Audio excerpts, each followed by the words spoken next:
If you, with no prior knowledge of koalas or pouched animals in general, spotted a tree-climbing, leaf-munching, fur-covered creature in the wild, you might assume it was a small bear.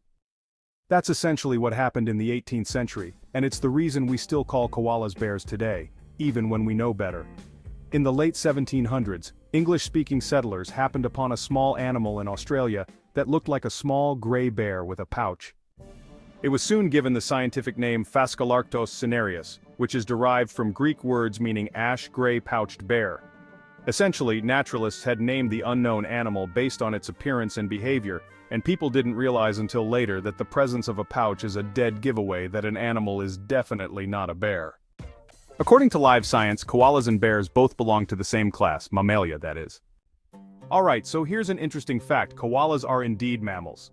But then, their taxonomic branches take a different path. Koalas belong to an infraclass called Marsupialia. Marsupials, unlike bears, give birth to their little ones when they're still underdeveloped and then carry them around in pouches. Even if koalas look just as cuddly as bear cubs, they're actually much more closely related to other marsupials like kangaroos and wombats.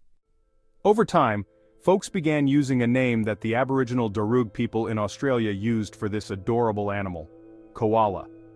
The Oxford English Dictionary's first citation for the word goes back to the writings of Sir Everard Home in 1808. The koala is another species of the wombat, Home wrote. The OED notes that koala was perhaps originally a misreading of koala.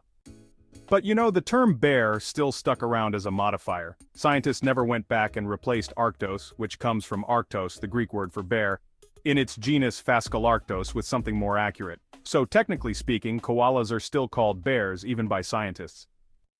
Now that you know why we call koalas bears, why not check out what they sound like? We promise you'll be surprised.